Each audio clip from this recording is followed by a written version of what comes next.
നിനക്കും നിന്റെ മോൾക്കും ഭാഗ്യമില്ലെന്നൊക്കെ നീ പറയുന്ന വെറുതെയാ. അങ്ങനെയാണെങ്കിൽ ജയദേവൻ വരുന്നതിന് മുമ്പ് ആ വീട്ടിൽ നിന്ന് പോരാൻ നിങ്ങൾക്ക് തോന്നില്ല. അയാൾ കേറി വരുമ്പോ നീ അവിടെ ഉണ്ടാവുന്ന അവസ്ഥ ഒന്ന് ആലോചിച്ച് നോക്ക്. മതി. ദേവേട്ടൻ അന്വേഷിച്ചു വന്നു പറഞ്ഞ് മണിയെടുത്തി മോളെയും കൂട്ടിക്കൊണ്ടു പോയതിന്റെ ആദിയില്ല ഞാൻ. അതെന്റെ മനസ്സിൽ നിന്ന് മായ്ച്ചു കളയാനല്ലേ നീ ഇപ്പൊ ഈ കാര്യങ്ങളൊക്കെ പറയുന്നേ? ഞാൻ പറയുന്നത് എന്താ സത്യമല്ലേ? വെറുതെ ഒന്ന് ആലോചിച്ചാൽ തന്നെ മനസ്സിലാവും. ചാടിക്കടന്ന കടമ്പയേക്കാൾ എത്രയോ നിസ്സാരമാണ് നീ ഇപ്പൊ അനുഭവിക്കുന്ന ആദ്യെന്ന്. അതൊക്കെ ശരിയായിരിക്കാം. പക്ഷേ ദേവേട്ടൻ എന്തെങ്കിലുമൊക്കെ അറിഞ്ഞിട്ടാണ് മുംബൈന്ന് വന്നതെങ്കിൽ അതിന്റെ പേരിലുണ്ടാകുന്ന കുഴപ്പങ്ങളൊക്കെ എന്റെ മോൾ അവിടുന്ന് ഒറ്റയ്ക്ക് അനുഭവിക്കണ്ടേ? പിന്നെ നിന്റെ മോളെ കുഴപ്പത്തിനാക്കാനല്ലേ ജയദേവൻ കഷ്ടപ്പെട്ട് വന്നിട്ടുണ്ടാവുക. എന്റെ ഗീതേ, അയാൾക്ക് ജയമോളെ പിരിഞ്ഞിരിക്കാൻ വയ്യാത്തതിന്റെ വിഷമത്തില് പറന്നു വന്നതാണെന്നാ എനിക്ക് തോന്നുന്നത്. ഏയ്, എന്റെ മോളോട് അത്രയ്ക്ക് ഇഷ്ടമൊക്കെ ഉണ്ടാവുമോ ദേവേട്ടന്? എന്താ ഉണ്ടായ? നിനക്ക് അസൂയ തോന്നോ?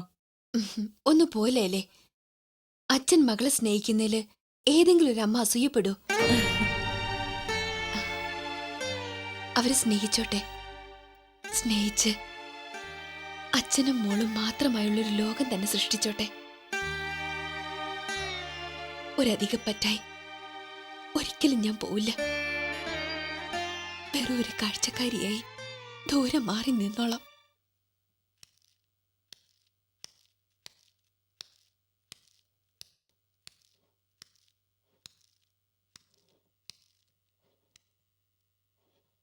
ഏട്ടത്തേക്ക് ഞാൻ പറഞ്ഞാൽ വിഷമം തോന്നണ്ട. ചില ബന്ധങ്ങൾ മാത്രം എല്ലാ കാലവും ഒരുമിച്ച് കൊണ്ടുപോകാൻ പറ്റും. മറ്റുള്ളവയെല്ലാം യാത്രക്കിടയിൽ കണ്ടുമുട്ടുന്ന സൗഹൃദങ്ങൾ പോലെ വഴിയിൽ എവിടെയെങ്കിലും പിരിഞ്ഞു പോണം. ജിഷയുമായിട്ടുള്ള ആ ആൻറ്റിയുടെ ബന്ധവും ഇനി അങ്ങനെ കണ്ടാൽ മതി. അപ്പോ ഞങ്ങള് വീട്ടിൽ വന്നത് ജയദേവനും ഇഷ്ടായില്ല അല്ലേ? ഞങ്ങളോ? ഏട്ടത്തി ഒരിക്കലും അതിൽ പെടില്ല. ജിഷയെ കാണാനായാലും അല്ലെങ്കിലും ഏട്ടത്തിക്ക് എപ്പോൾ വേണമെങ്കിലും വീട്ടിൽ വരാം. പക്ഷേ ഇവളെ പണ്ട് എടുത്തു നടന്നതിൻ്റെയും ചോറ് വാരി കൊടുത്തതിൻ്റെയും ഒക്കെ പേരും പറഞ്ഞ് മറ്റാരെങ്കിലും അവിടെ അവകാശം സ്ഥാപിക്കാൻ എത്തുന്നത് എനിക്കിഷ്ടമല്ല. ചെറിയച്ച, ആ ആന്റി ഒരു പാവാ. ആവാം. ലോകത്ത് അതുപോലെ ഒരുപാട് പാവങ്ങളുണ്ട്. അവരെയൊക്കെ വീട്ടിൽ വിളിച്ചു വരുത്തി സ്നേഹം പ്രകടിപ്പിക്കാൻ നമുക്കാവോ? ഇല്ലല്ലോ. അപ്പോൾ അങ്ങനെയുള്ളവരെ ദൂരെ മാറ്റി നിർത്തി സ്നേഹിക്കുക, അത്ര മതി. ഇല്ലെങ്കിൽ സ്ഥായി ആയിരിക്കേണ്ട ബന്ധങ്ങൾക്ക് കൂടി അത് ഉലച്ചിൽ വരും. ഉദാഹരണത്തിന് ആ ആൻറ്റിക്കും വേണ്ടി കൂടിയാവാം നീ അമ്മാമ്മയായിട്ട് വഴക്കിട്ടത്. അത് ആരെയൊക്കെ വേദനിപ്പിച്ചെന്നറിയോ? ചെറിയച്ചനെ വേദനിപ്പിച്ചോ? പിന്നില്ലാതെ. നിന്റെ കാര്യത്തിലുള്ള ഉത്കണ്ഠയുമായി ഞാൻ പറഞ്ഞെത്തുമ്പോ നീ അവിടെ ഇല്ല. എന്ത് പ്രശ്നമുണ്ടായാലും ഞാൻ വരുന്നവരെ പിടിച്ചു നിൽക്കാനുള്ള കടമ നിനക്കില്ലേ? ക്ഷമിക്കണം ചെറിയച്ച, ഇനി അങ്ങനെ ഒന്നും ഉണ്ടാവില്ല. അതൊക്കെ ഇപ്പൊ പറയും. എന്നിട്ട് എന്തെങ്കിലും ഒരു ചെറിയ കാര്യം ഉണ്ടായാ മതി, അപ്പൊ തുടങ്ങും വാശിയും കുറുമ്പും. ഇല്ല, ഇനി ചെറിയച്ചൻ എന്നോട് ഇറങ്ങി പോടിയെന്ന് പറഞ്ഞാലല്ലാതെ ഞാൻ ആ വീടിന്റെ പടി ഇറങ്ങില്ല. എന്താ പോരെ? വേഗം ഇറങ്ങിക്കോ. അയൽതോക്കി കാത്തുനിന്ന് ഭ്രാന്ത് പിടിക്കണ്ടാവും. വാമേ. ദൈവമായ കർത്താവ് അരുളി ചെയ്യുന്നു, ഇതാ ഞാൻ തന്നെ എൻ്റെ ആടുകളെ അന്വേഷിച്ച് കണ്ടുപിടിക്കും. ആടുകൾ ചിതറിപ്പോയാൽ ഇടയൻ അവയെ അന്വേഷിച്ചിറങ്ങും. അതുപോലെ ഞാൻ എൻ്റെ ആടുകളെ അന്വേഷിക്കും. കാറു നിറഞ്ഞ് അന്ധകാരപൂർണമായ ആ ദിവസം ചിതറിപ്പോയ ഇടങ്ങളിൽ നിന്നെല്ലാം ഞാൻ അവയെ വീണ്ടെടുക്കും. ജനതകൾ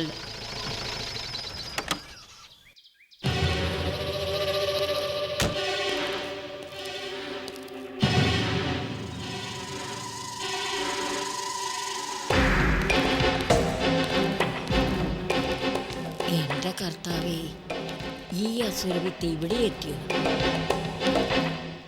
നീ എന്നതാ ഇവിടെ? പള്ളിപ്പറമ്പ് പോയി കിടന്നാലും നീ എനിക്ക് സ്വൈരം തരില്ല എന്ന് തീരുമാനിച്ചോ? എന്റെ പൊന്നമ്മച്ചി, അമ്മച്ചിക്ക് ഞാൻ കണ്ണി കരടാണെങ്കിലും എനിക്ക് അമ്മച്ചിയെ കൂടെ കൂടെ കണ്ടുകൊണ്ടിരുന്നില്ലെങ്കിൽ എന്നതാന്നറിയാത്തൊരു പ്രയാസമാ. എന്നതാന്നറിയാത്ത പ്രയാസമൊന്നുമല്ല, കൂടെ കൂടെ കാശ് കിട്ടാത്തതിൻ്റെ പ്രയാസമാ. ദേ, ഇവിടെ നിന്ന് ഒരു ചില്ലിക്കാശ് ഞാൻ തരുന്ന് കരുതണ്ട. വേഗം പോകാൻ നോക്ക്. അയ്യോ, അമ്മച്ചി എന്നെ വല്ലാതെ തെറ്റിദ്ധരിച്ചിരിക്കുക. സത്യമായിട്ട് ഞാൻ കാശിനൊന്നും വേണ്ടി വന്നതല്ല. ആ, എന്റെ അമ്മച്ചി എല്ലാ കാലവും ഒരാൾ ഒരുപോലെ ആവൂ. ഇത്രയും കാലം ഞാൻ അമ്മച്ചിയെ ഒരുപാട് വേദനിപ്പിച്ചു. പക്ഷേ 2 തവണ വീട്ടിൽ ചെന്നപ്പോൾ അവിടെ അമ്മച്ചിയെ കാണാതായപ്പോഴാ അമ്മച്ചിയുടെ വിലയും അമ്മച്ചി ഇല്ലാത്തതിന്റെ സങ്കടമൊക്കെ ഞാൻ അറിയുന്നത്. അയ്യോ കഷ്ടം. ഉടനെ എൻ്റെ പൊന്നു മോൻ ഓടി ഇങ്ങ് പോന്നു അല്ലയോ? അതെ, അമ്മച്ചി വിശ്വസിച്ചാലും ഇല്ലെങ്കിലും ഞാനിപ്പോൾ വന്നത് നല്ല മനസ്സോടെ ഒന്ന് കണ്ടേച്ചു പോകാൻ വേണ്ടി മാത്രമാണ്. കണ്ടു. ഇനി അമ്മച്ചിക്ക് എന്നെ മുന്നിൽ കാണുന്നത് ഇഷ്ടമാവുന്നില്ലെങ്കിൽ പറ, ഞാനങ്ങ് പോയേക്കാം. നില്ലടാ അവിടെ.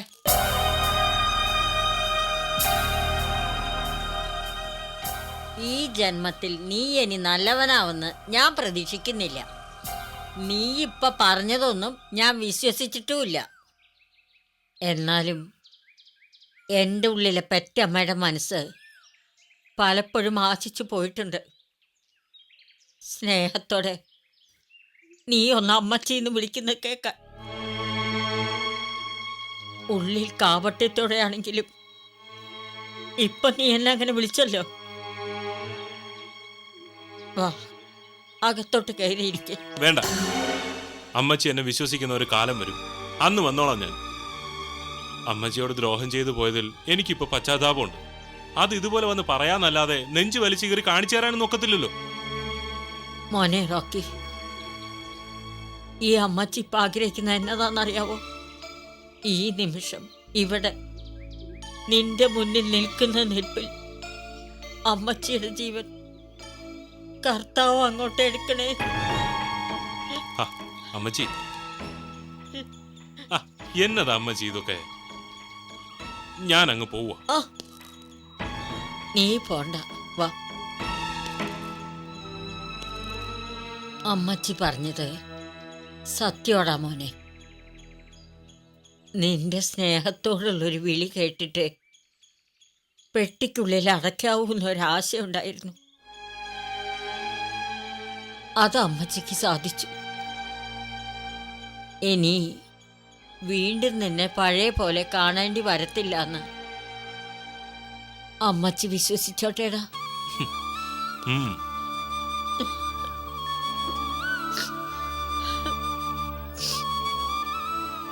വാ മക്കളെ, അകത്തോട്ട് വാ. എനിക്ക് നിന്നോട് ഒത്തിരി കാര്യങ്ങൾ പറയാനുണ്ട്. അല്ലമ്മച്ചി, ഇവിടെ ഉള്ളവരൊക്കെ? ഇവിടെ ഇപ്പൊ ആരുമില്ല. നാദരമോള അങ്ങ് ബോംബെയിലാ. ജേഡിയോ? അയാൾ ഇന്ന് കാലത്ത് ബോംബെന്ന് വന്നു. ആ, ബാ, ബാക്കിയെല്ലാം നമുക്ക് അകത്തിരുന്ന് പറയാം. ബാ.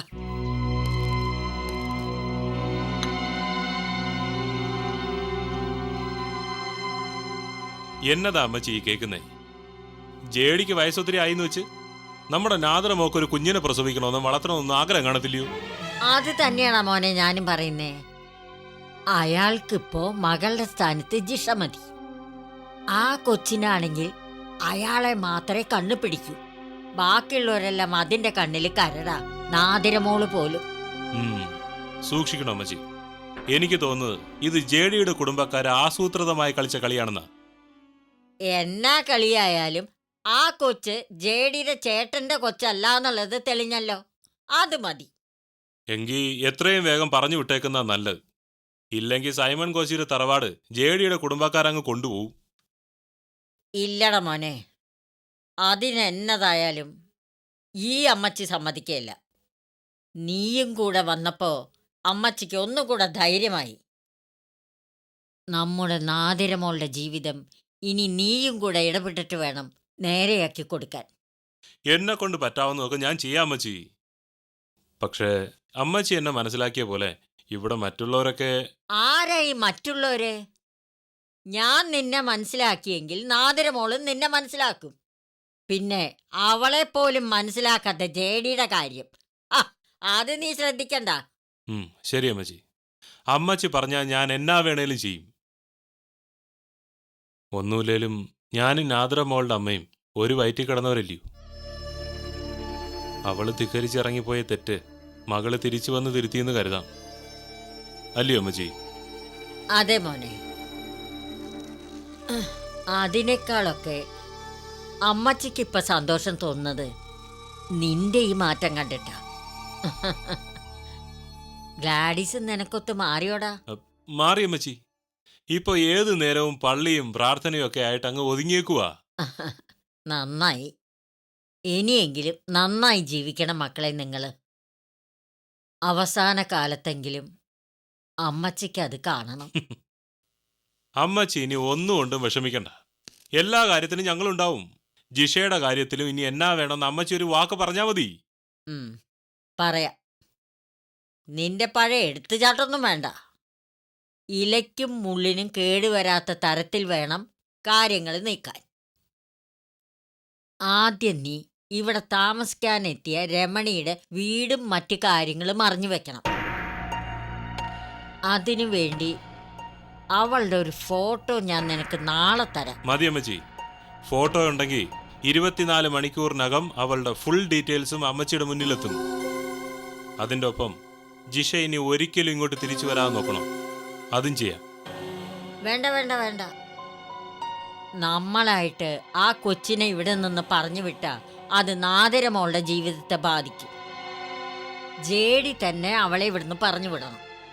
ചേട്ടന്റെ മകളാണെന്ന് പറഞ്ഞ് വേറെ ഏതോ ഒരു കൊച്ചിനെ ഏൽപ്പിച്ച് എല്ലാവരും ചേർന്ന് തന്നെ ചതിക്കുകയായിരുന്നെന്ന് ജേഡിക്ക് തോന്നണം. അതിനു വേണ്ടതേ നമ്മൾ ചെയ്യണ്ടു. എന്നിട്ടും ജിഷയെ ഒഴിവാക്കാൻ ജേഡി തയ്യാറായില്ലെങ്കിലോ അമ്മച്ചി? ഇല്ലെങ്കിൽ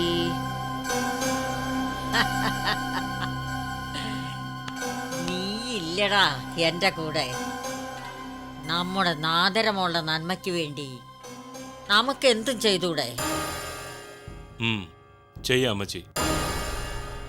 ഈ നിമിഷം തൊട്ട് റോക്കി അതിന് ഒരുങ്ങിക്കഴിഞ്ഞു.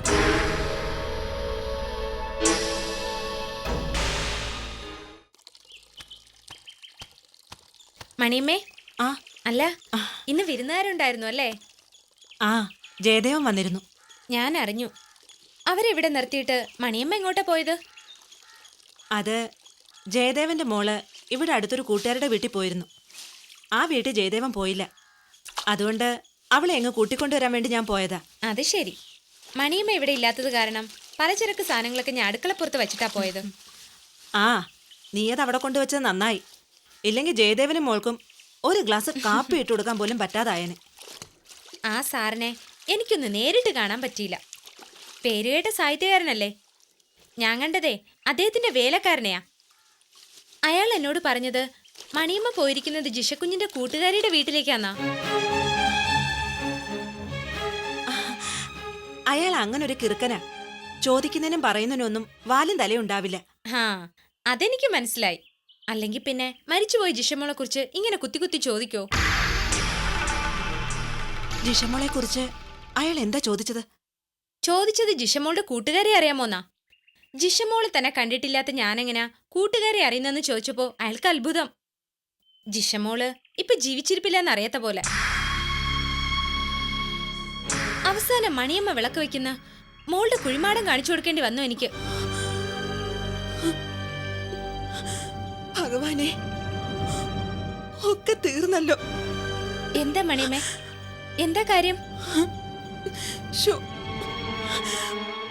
ഒന്നും പറയണ്ട എന്റെ നളിനി. നിന്നോട് ഇതുവരെ ആകെ ഒരു കാര്യം ഒളിച്ചു വെച്ചിട്ടുള്ളൂ. അത് മനഃപൂർവ്വമല്ല, സൗകര്യം പോലെ എപ്പോഴെങ്കിലും പറയാന്ന് കരുതിയതാ. പക്ഷേ എന്താ, എന്തു പറ്റി മണിയമ്മേ? എനിക്കൊന്നും മനസ്സിലാവുന്നില്ല. ഒക്കെ പറയാം. അയ്യോ, നീ എനിക്ക് കുടിക്കാൻ ഇത്തിരി വെള്ളം എടുത്തതാ. എന്താ? ഈശ്വര,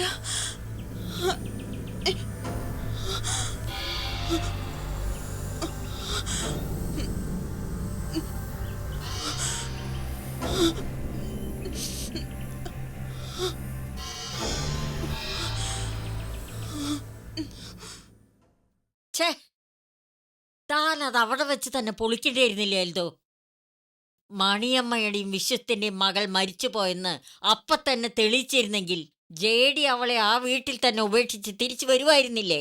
ഇല്ലമ്മാമ്മേ, അവിടെ വെച്ച് ഞാൻ വല്ലതും വിളിച്ചു പറഞ്ഞിരുന്നെങ്കിൽ മണിയമ്മയും ജിഷക്കൊച്ചും കൂടി പലതും പറഞ്ഞ് എന്നെ ഭ്രാന്തനാക്കുമെന്നല്ലാതെ അതുകൊണ്ട് വേറൊരു ഗുണം ഉണ്ടാവത്തില്ല.